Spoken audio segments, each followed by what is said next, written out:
Welcome to the Shehan, the first YouTube channel for the multidisciplinary professionals for working together and for serving together for the betterment of the society. Today we shall talk about a legal notice.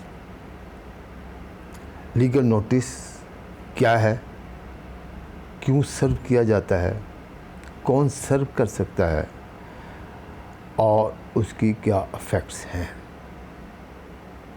किन हालात में सर्व किया जाना चाहिए। आप एक businessman हैं, आपने सप्लाई की 5 बिलियन रुपए की और आपके बायर ने आपको उसमें से 2 मिलियन को डिस्प्यूट किया और पैसे देने से इनकार कर दिया। आपने उसको रिमाइंडर पे रिमाइंडर देते रहे, उससे कॉरस्पॉन्डेंस करते रहे और वो भी टालते रहे और एक स्टेज आ गई कि 1 साल होने को आ गया है और आपकी परेशानी बढ़ गई है कि ये रकम को मैं रिकवर कैसे करूं। या आपके एक दोस्त ने आपसे लोन लिया था, कहा ये कह के जी मैं बस अगले महीने आपको दे देता हूं, 10 लाख का लोन था और अब 1 साल तकरीबन होने को आ गया है। आप उसको रिमाइंडर देते रहते हैं या कॉल करते रहते थे, अब तो आपकी वो कॉल भी रिसीव नहीं कर रहा।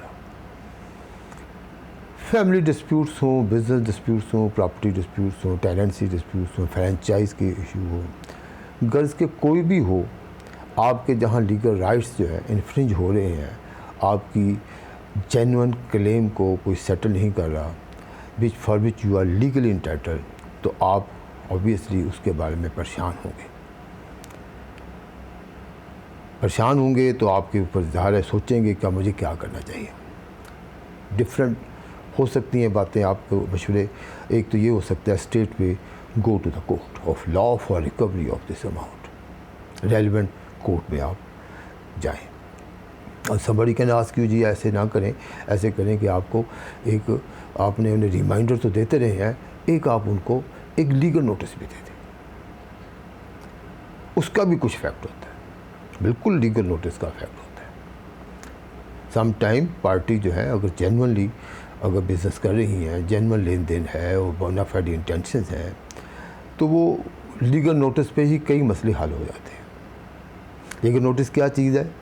लीगल नोटिस आपकी इंटेंशन है जो कि दूसरे के नॉलेज में आप ले आते हैं कि ये मैं लीगली इंटाइटल्ड हूँ इस अमाउंट का और आपकी ये लाइबिलिटी है और ये मेरा क्लेम और ये मेरी डिमांड है, which you are required to fulfil that demand, settle my demand within 7 days or as prescribed under the law। और अगर आप Fehling which it will be assume कि आप इसको सेटल नहीं करना चाहते, तो मैं फिर आपके ख़िलाफ़ कानूनी कार्रवाई का हक रेलिवेंट कोर्ट में महफूज रखता हूँ। ये एक लीगल नोटिस है जो कि एक रिटन फॉर्मेट में ये आप सर्व करते हैं अपनी अपोजिट पार्टी के ऊपर। लीगल नोटिस आप ख़ुद भी सर्व कर सकते हैं और लीगल नोटिस आप अपनी अटर्नी के थ्रू, लीगल एडवाइज़र के थ्रू भी सर्व कर सकते हैं। लीगल एडवाइज़र के थ्रू सर्व करने के एडवांटेजेस क्या हैं कि आप लीगल एडवाइज़र साहब जो हैं वो डेफिनेटली इस चीज़ को विजुलाइज़ कर लेंगे कि कौन सी relevant provision of the law हैं, वो मैंने इसमें देखनी है। और फिर इन केस कि ये लीगल नोटिस पे काम नहीं होता, आपकी अगर डिस्प्यूट सेटल नहीं होता, तो फिर व्हाट फर्दर उन्होंने उस चीज़ को सामने रख के उस लीगल नोटिस को ड्राफ्ट करना है। तो इसलिए हम स्ट्रॉन्गली रिकमेंड करते हैं कि कोई अगर मामला और ज़्यादा सेंसिटिव नेचर का हो, बिजनेस का हो, तो आपको एक लीगल नोटिस आप किसी एक्सपर्ट से ज़रूर मशवरा करें या फिर अपने लीगल एडवाइज़र से मशवरा कर लेना चाहिए। अब कितनी उसको नोटिस देना है पार्टी को, लॉ में लीगल नोटिस की कुछ रिक्वायरमेंट स्टिपुलेटेड हैं कुछ लॉज में, जैसे कंज्यूमर कंप्लेंट्स में स्टिपुलेटेड है कि 30 डेज़ की आपको एक नोटिस लाजमी सर्व करनी है।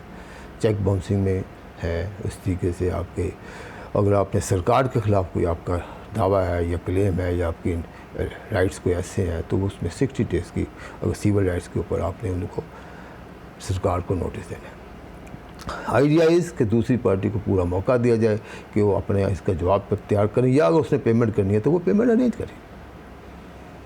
और अक्सर लेडीज़ एंड जेंटलमैन ये है कि जो अच्छा बोनाफाइड इंटेंशन के साथ चलने वाली पार्टियां 25-30% केसेस हमारी लॉ फर्म में भी हम समझते हैं कि ये लीगल नोटिस सर्व होने के बाद दूसरी पार्टी अगर पहले संजीदा नहीं थी बहुत ज़्यादा, अब फिर वो संजीदा हो जाती हैं और बात का बैठ जाते हैं, बैठ के अपने को रिकनसाइल कर लेते हैं, नेगोशिएट कर लेते हैं, जो कि कोशिश करते हैं कि विन विन सिचुएशन हो, या अगर किसी की लाइबिलिटी बनती है वो उसको एग्री कर लेता है, उसके लिए टाइम गेन कर लेता है।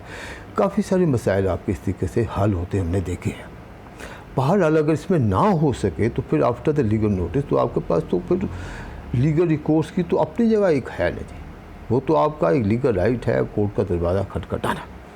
वो तो आप खटखटाएंगे, फिर आप उस कोर्ट में अपने केस में मेंशन भी करेंगे जी मैंने लास्ट टाइम इनको ये अपनी डिमांड दी है 15 दिन पहले या 30 दिन पहले, जो कि इन्होंने भी रिफ्यूज़ कर दी है, ही इज़ डिक्लाइन, तो इसलिए मेरा ये राइट बनता है कि मैं आपसे रिक्वेस्ट करूँ ऑनरेबल कोर्ट से कि मेरा ये राइट दिलवाया जाए। और ये एक बड़ी ज़ाहिर है कि जब इस किस्म की लिटिगेशन आपके ऊपर आती है या आपको परेशानी का किसी से अमाउंट लेनी पड़ती है, तो एक बड़े आम हालात में लोग कहते हैं जी काले कोट वाले से और सफ़ेद कोट वाले से अल्लाह ताला बचाए। यस, शिफा अल्लाह देता है, परेशानियों का अज़ाला अल्लाह ताला करता है, और किसी भी दुख की दुआ भी अल्लाह ताला ही हमें नसीब करता है। लेकिन ये डॉक्टर हज़रात, ये वकील हज़रात आपकी असिस्टेंस के लिए, आपकी मदद के लिए होते हैं, मौजूद हैं। और ये डेफिनेटली इनके जो मशवरे हैं, अगर डॉक्टरी के मशवरे के हैं, क्योंकि हमारी लॉ फर्म है, तो हम यही कहते हैं कि यूजुअली आपको अच्छे लॉयर्स के अच्छे मशवरे आपकी कई परेशानियों को भी और फ्यूचर डिस्प्यूट से भी, कई परेशानियाँ multiplication of the litigation future dispute से भी आपको उसमें आपकी हेल्प कर देते हैं, जो कि आपके लिए बेहतर होता है। तो ये एक ब्रीफ था रिगार्डिंग द लीगल नोटिस, और इस सिलसिले में आपकी कोई क्वेरी हो हमारी लॉ फर्म को आप रब्ता कर सकते हैं व्हाट्सएप पे 00923009496921। ईमेल का आईडी ऑलरेडी आपके पास है। और आप never forget to subscribe my channel Shaikh हैन, और अपनी हमारी अपकमिंग वीडियोज़ का आप देखेंगे। मज़ीद बड़ी इंटरेस्टिंग सब्जेक्ट पे वीडियोज़ आ रही हैं। अपने आप दोस्तों को भी हमारी वीडियो शेयर किया कीजिएगा। Thank you very much.